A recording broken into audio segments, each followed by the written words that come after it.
Hello friends, welcome to Trade Techno channel. Guys, आज की इस वीडियो में हम लोग एंजल वन के बारे में डिस्कस करेंगे। यदि एंजल वन स्टॉक की बात करें, ये अपने ऑल टाइम हाई से 46% डाउन आ चुका है। कई सारे इन्वेस्टर यहां पर ऊपर के लेवल पर फंसे हुए हैं, कई सारे न्यू इन्वेस्टर कहीं ना कहीं इंटरेस्ट दिखा रहे हैं, और कई सारे इन्वेस्टर जो अभी काफी सारी न्यूज आई हुई है उसकी वजह से डरे हुए हैं, तो कंप्लीटली चीजों को समझ रहे होंगे। इधर सेबी जो है कहीं ना कहीं माधवी जी बोल रही हैं कि हम लोगों को रिटेल इन्वेस्टर को बचाना है, जिसकी वजह से एफएनओ के ऊपर लगाम लगाना है, और उस एफएनओ का टोटली बिजनेस का जो इंपैक्ट है वो कहीं ना कहीं एंजल वन के ऊपर पड़ते हुए दिखाई दे रहा है, और यहां पर ये डाउन जाते जा रहा है। तो कंप्लीटली पिक्चर को बेसिकली समझने की आवश्यकता होती है। जब भी कोई अच्छा स्टॉक अपने ऑल टाइम हाई से 40-50% डाउन पर ट्रेड कर रहा हो, अच्छा स्टॉक का मतलब क्या है कि उस कंपनी का फंडामेंटल बेसिकली अच्छा हो और उस बिजनेस में आगे काफी ग्रोथ हो। यदि इस मामले में हम लोग एंजल वन की बात करें तो ये एक स्टॉक ब्रोकर है, और हम सभी लोगों को पता है इंडिया में अभी जो शेयर मार्केट से रिलेटेड लोग हैं वो टोटल पॉपुलेशन में यदि देखा जाए तो 3 to 4% ही लोग इन्वेस्टेड हैं या इन्वेस्टर हैं। यदि अदर कंट्री से हम लोग कंपेयर करें, यूएस से कंपेयर करें, तो वहां पर वो प्रतिशत 55 to 60% है। तो इसका मतलब क्या है, एक ब्रॉडर लेवल पर देखा जाए तो इस कंपनी की आगे काफी अच्छी ग्रोथ है, क्योंकि यहां पर ये प्रतिशत डेफिनेटली बढ़ने वाला है। नए लोग कहीं ना कहीं स्टॉक मार्केट में आने वाले हैं। तो ये तो हो गई एक बड़ी पिक्चर। उसके बाद में यदि हम लोग छोटी पिक्चर को देखने की आवश्यकता होती है कि जो करंट में न्यूज चल रही है, बेसिकली जिस न्यूज की वजह से स्टॉक प्राइस फॉल कर रहा है या स्टॉक प्राइस नीचे जा रहा है, वो एक न्यूज इंप्लीमेंट हो चुकी है या फिर उसके इंप्लीमेंट होने के कितने प्रतिशत चांस हैं, या फिर उस न्यूज की वजह से डराया जा रहा है और उस न्यूज की वजह से स्टॉक प्राइस नीचे आ रहा है। तो इन चीजों को समझने की आवश्यकता होती है बारीकी से, उसके बाद में कोई डिसीजन लेना होता है। लेकिन उससे पहले मैं आप लोगों को क्लियर कर देता हूं कि ये वीडियो केवल और केवल एजुकेशनल पर्पस के लिए है। इवन कोई भी वीडियो मेरी बाय सेल या होल्ड के लिए रिकमेंडेशन नहीं रहती। केवल और केवल आप एजुकेशनल पर्पस के लिए चार्ट बेसिकली क्या बोल रहे हैं, फंडामेंटल कंपनी के क्या बोल रहे हैं, न्यूज वगैरह क्या है, उसके बारे में डेफिनेटली मैं आपको अवेयर करता रहता हूं। तो यहां पर समझने की कोशिश करते हैं। सबसे पहले यदि हम लोग बिजनेस की बात करें एंजल वन की, तो हम सभी लोगों को पता है एंजल वन की बात करें, ये फाइनेंशियल सर्विस कंपनी है, और ये बेसिकली काफी सारी सर्विसेज प्रोवाइड कराती है, जहां पे इसका जो मेन काम है वो कहीं ना कहीं ब्रोकर की तरह ये काम करती है, और ब्रोकरेज से काफी सारा पैसा ये कमाती है। अब यहां पर यदि हम लोग देखने लगे इसके रेवेन्यू को, तो यहां पर ग्रॉस ब्रोकिंग से ये 68% पैसा कमाती है। अब यहां पर सबसे ज्यादा ब्रोकरेज से पैसा ये कमा रही है। उसके अलावा यदि यहां पर ब्रोकिंग रेवेन्यू में कोई यदि स्प्लिट करते हैं तो एफएनओ का जो ब्रोकिंग रेवेन्यू वो 85% है। यानी कि यदि एफएनओ पर कोई खतरा नजर आता है तो डेफिनेटली कंपनी पर उसके रेवेन्यू पर खतरा नजर आएगा। लेकिन क्या वो खतरा वास्तव में आने वाला है या उस खतरे के संकेत दिखाए जा रहे हैं, यानी कि वो चीजों को समझना बेहद जरूरी है। तो यहां पर अभी एंजल वन का स्टॉक जो हम लोगों को गिरते हुए नजर आ रहा है, वो आप लोगों को समझ में आ गया होगा कि ये क्यों गिरते हुए नजर आ रहा है। सीधा सा फंडा है, सभी जगह आप लोगों को देखने को मिल रहा होगा कि एफएनओ के ऊपर लगाम लगाई जा रही है, रिटेल इन्वेस्टर को सेव किया जा रहा है। इसकी पूरी कहानी क्या है, सेबी ने एक कमेटी बनाई, उस कमेटी में आप सभी लोगों को पता है, अब कमेटी ने काम किया, कमेटी ने रिसर्च किया कि कहीं ना कहीं जो रिटेल इन्वेस्टर है, सेबी को लगा कि भैया वो फंस रहे हैं, वो पैसा लूज कर रहे हैं, उनको कैसे रोका जाए।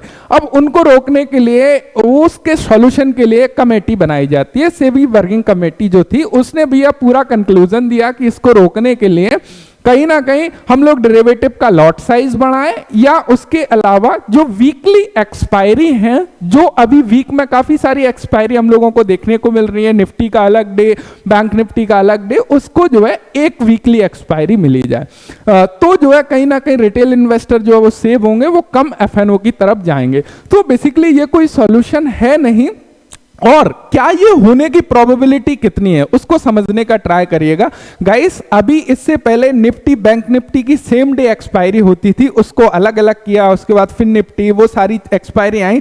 तो अभी रिसेंट में जब ये अलग हुई तो उसको अलग करने में आप समझ रहे हो कितने कॉम्प्लिकेशंस हुए। क्या अगेन ये ऐसा हो सकता है कि एक्सपायरी कम हो? बहुत कम चांसेस नजर आ रहे हैं। तो यहां पे होने को कुछ भी हो सकता है, लेकिन एक पॉइंट ऑफ व्यू से आप लोग समझने का ट्राई करिएगा, होने के चांस चांसेस कम नजर आ रहे हैं। यदि ये लॉट साइज भी इंक्रीज कर देते हैं, जैसे कि भैया सेबी की चीफ बेसिकली बोल रही है, चेयरमैन बोल रही हैं, यदि लॉट साइज भी बढ़ाते हैं तो वहां पर डेफिनेटली जो रिटेल इन्वेस्टर है वो थोड़ा ज्यादा पैसा लेकर आएगा, काम करेगा। तो ऐसा तो है नहीं है कि एफएनओ बंद होने वाला है, क्या ऐसा पॉसिबल है? क्लियरली आपको पता है कि ऐसा बिल्कुल भी पॉसिबल नहीं है। तो कहीं ना कहीं हम लोगों ने न्यूज को थोड़ा सा समझने का ट्राई किया, तो न्यूज में हम लोगों को क्या चीजें बेसिकली नजर आ रही हैं, जो चीजें कहीं ना कहीं दिखाई दे रही हैं उससे हम लोगों को क्लियरली नजर आ रहा है कि वो चीजें इंप्लीमेंट टोटल तरीके से नहीं होने वाली हैं, क्योंकि वो पॉसिबल ही नहीं है, राइट। अब हम लोग यहां पर देखते हैं कि ये स्टॉक का 46% डाउन आना, क्या ये बहुत बड़ा बात है? अब यहां पर देखते हैं, यदि हम लोग हिस्ट्री में देखें, सबसे पहले स्टॉक ने ऑल टाइम हाई लगाया, वहां से 30% डाउन अराउंड आया, देन वो अगला ऑल टाइम हाई लगाता है, वहां से 41% डाउन आता है, देन यहां पर जो ऑल टाइम हाई इसने लगाया था समवेयर अराउंड, यहां पर देखोगे जब ये 50% डाउन आता है, यानी कि ये स्टॉक ऑल टाइम हाई से 40-50% डाउन जो है आसानी से आ सकता है, ऐसा कोई बड़ा बात नहीं है। अभी ये ऑल टाइम हाई से 46% डाउन है, यानी कि ये मैक्सिमम जो है अपने ऑल टाइम हाई से 50% डाउन तक जो है कहीं ना कहीं स्टॉक आते हुए दिखाई दिया है। अब यहां पर थोड़ा सा टेक्निकल को समझने का ट्राई करते हैं कि एग्जैक्टली अभी कहानी चल क्या रही है, जिससे कि हम लोग चीजों को समझ पाए, क्योंकि हम लोगों ने बिजनेस को क्लियरली समझ लिया है कि कहीं ना कहीं बिजनेस में हम लोगों को आगे बहुत अच्छा चीजें नजर आ रही हैं। यदि हम लोग यहां पर भी देखने लगे, इसके क्वार्टरली रिजल्ट वगैरह देखें तो काफी अच्छी तरह से बिजनेस जो है हम लोगों को होते हुए दिखाई दे रहा है। यदि हम लोग यहां पर इसके पी रेशो को देखने लगे तो यहां पर 5 ईयर का जो मीडियम पी है वो कहीं ना कहीं 20.6 का नजर आ रहा है, और करंट पी हम लोगों को समवेयर अराउंड 15 का पी पर मिल रहा है। आरओसी 38.7%, आरओई हम लोगों को 43.3, यानी कि बहुत ही बढ़िया हम लोगों को सारी चीजें नजर आ रही हैं। हम लोग यदि क्वार्टरली रिजल्ट को भी यहां पर देखने लगे तो हम लोगों को नजर आएगा जो सेल्स है वो जून 2021 में 463 करोड़ की थी, वो आज बढ़कर 1405 करोड़ की हो चुकी है, लगातार बढ़ती जा रही है। एंड यहां पर जून 2024 में highest ever revenue, highest ever sale इसने दिखाई है। तो जब स्टॉक हाईएस्ट एवर सेल पर खड़ा हुआ है, हम लोगों को पूरा का पूरा बिजनेस समझ में आ रहा है कि फ्यूचर में काफी अच्छी ग्रोथ है। अभी जो इन्वेस्टर है वो 3 to 4% है, वहीं यदि अदर जगह से कंपेयर कर रहे हैं तो हम लोगों को समझ में आ रहा है कि एक ह्यूज गैप कहीं ना कहीं है। और हाईएस्ट एवर है, स्टॉक प्राइस हमारा 50% डाउन पर ट्रेड कर रहा है, पहला पॉइंट। अब गाइस यदि हम लोग शेयर होल्डिंग पैटर्न की बात करें तो यहां पर आप लोग देखोगे प्रमोटर के पास में 35.63% शेयर हैं, जो कि पिछले क्वार्टर में 38.21% शेयर थे। यहां पर थोड़ा सा प्रतिशत हमारा गिरता हुआ नजर आया। यदि एफआईआई की बात करें 17.27% शेयर थे, वो घटकर 15.36% शेयर रह गए। एंड लेकिन डीआईआई की बात करें, डीआईआई ने ये सारा कोटा पूरा करके 9.49% से बढ़ाकर 14.03% शेयर, यानी कि जो बड़े हाथ से शेयर बड़े हाथ में गया है, लेकिन जो रिटेल इन्वेस्टर है वहां पर जो प्रतिशत है वो कम हुआ है, बड़ा नहीं है। तो यहां पर एज यूजुअल कुछ भी चेंजेस हम लोगों को नजर नहीं आ रहा है, क्योंकि वो आपस में करते रहे, दिक्कत नहीं, पब्लिक के ऊपर तो नहीं धकेला जा रहा, वो चीजें कहीं ना कहीं हम लोगों को देखने की कोशिश करनी चाहिए। तो ओवरऑल हम लोग देख रहे हैं कि भैया रिजर्व लगातार कंपनी का बढ़ रहा है। यहां पर देख सकते हो कंपनी के पास में 2955 करोड़ का जो है रिजर्व है, जो 2015 में ओनली 332 करोड़ का रिजर्व रखती थी। तो फंडामेंटली क्या साउंड कर रही है कंपनी के जो फंडामेंटल है, बहुत बढ़िया साउंड कर रहा है, क्योंकि कंपनी का बिजनेस एक अच्छी रफ्तार में चल रहा है, कंपनी का आगे जो बिजनेस है वो ग्रोथ करने वाला नजर आ रहा है। तो यहां से हम लोगों को क्लियरली पिक्चर समझ में आ रही है। टेक्निकल में हम लोगों को क्या नजर आ रहा है, यहां पर एक बियरिश ट्रेंड नजर आ रहा है, लगातार स्टॉक प्राइस गिरते जा रहा है। यहां पर एक न्यूज का फ्लो आया, उसकी वजह से गिरा। अब डेली टाइम फ्रेम पर थोड़ा सा हम लोग समझने का ट्राई करते हैं।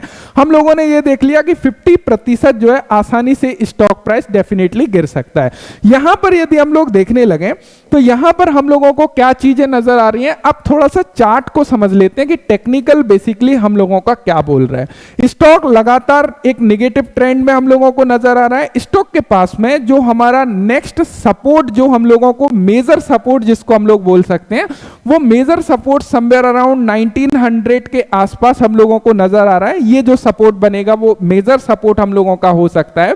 अब यहां पर फोकस करिएगा, दो चीजें यहां पर क्लियरली नजर आ रही हैं। यदि यहां से हम लोग देखें तो यहां पर यदि आप लोग देखने लगो क्लियरली, यदि हम लोग इस पॉइंट को टच करने लगे, अब गाइस यहां पर थोड़ा सा समझने का ट्राई करिएगा। चार्ट के साथ में साइकोलॉजी बेहद महत्वपूर्ण है। यदि आप लोग कनेक्ट कर पाओगे तो आप लोगों को चीजें समझ में आएंगी। यहां पर हम लोगों को क्या चीज नजर आ रहा है, एंजल वन के चार्ट में हम लोग क्लियरली देख पा रहे हैं कि यहां पर एक ट्रेंड लाइन है जो कि नीचे की तरफ फॉल करते हुए दिखा रही है।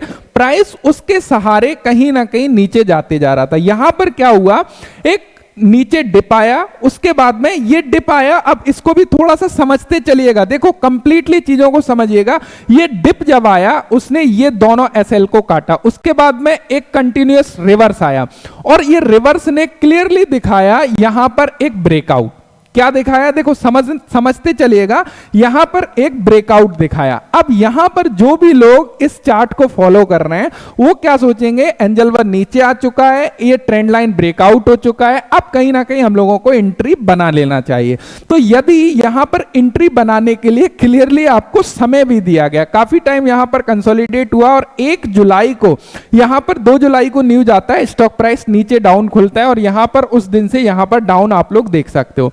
अब यहां पर इस पूरी साइकोलॉजी को मैं क्यों समझा रहा हूं, समझिएगा।